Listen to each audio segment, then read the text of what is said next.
check this out.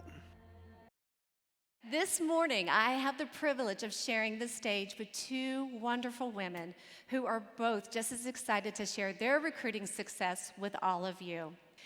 Please join me in welcoming to the stage, all the way from Alabaster, Alabama, Senior Director Sarah McGuire. I know that this marks your 4th year in a row for achieving the excellence in personal recruiting. What are you doing, though, to achieve such consistent results? I mean, it's great to do it once and phenomenal, but 4 years, what would you say? I really think the key to consistent results is just always making connections with everyone that you meet when you're sharing Pampered Chef. Just make that personal connection with them. I call that the art of connections. Let's talk about how you do that connection within the show first. Well, I share the business with all of my hosts. I'm not afraid to be blunt and to the point and just ask them. I just say, have you thought about doing what I do? Even if they're hesitant, I don't stop there. When I arrive at their house, I'm always there a few minutes early before guests arrive, so I have a chance to strike up conversation with the host. And then during the party, when I talk about the booking benefit to the guests, I let them know that if they book a show with me, but if their host becomes the consultant, she will actually do their show instead of me. Then at the end of the party, I have a survey form that has a question on it that says, if your host became a consultant, would you host a show for her? And I tell them, you all have to mark yes, you're friends with the host, so we all need to help her. I watch the guests to see if anyone is either verbally or non-verbally making any suggestions to the host, and then more importantly, I watch the host for her reaction to that question. And then before I leave the house, I let the host know how many of her friends are ready to start supporting her in her business, and then I'll say to her, you would be great at this business, and I would love to have you on my team.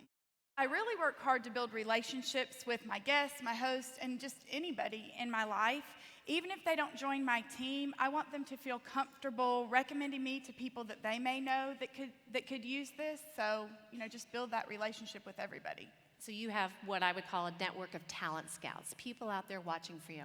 Yeah, I guess you could say that. Okay, yes. I like that. And I realized, that building those strong relationships is going to lead to other unexpected recruits, from time to time.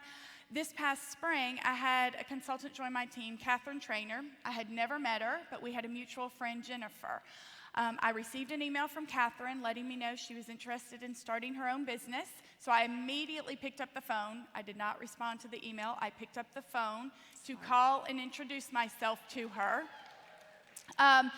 Actually, by the time I called her, which was probably 30 seconds after the email came in on my phone, she said, oh, I've already completed the consultant agreement. And I'm thinking, I hope you put my consultant number in there.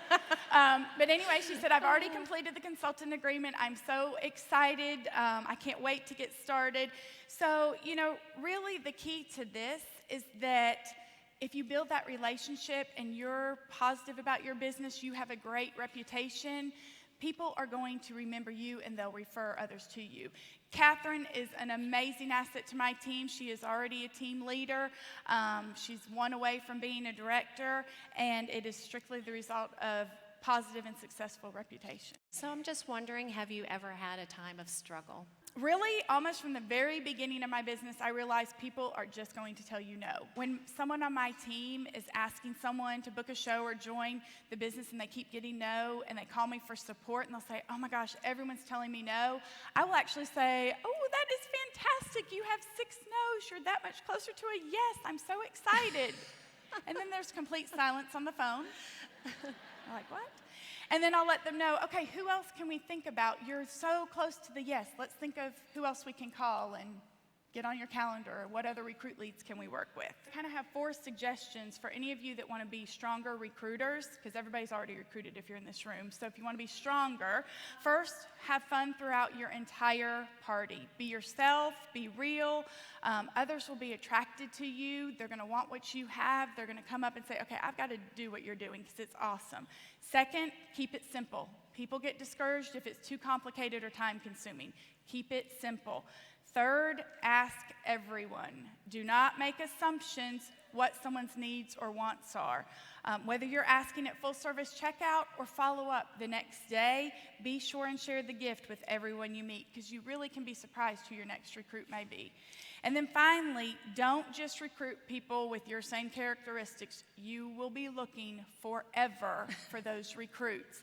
Not every recruit is going to be a huge superstar, but every single recruit is important to your team. That is wonderful. Great, great ideas.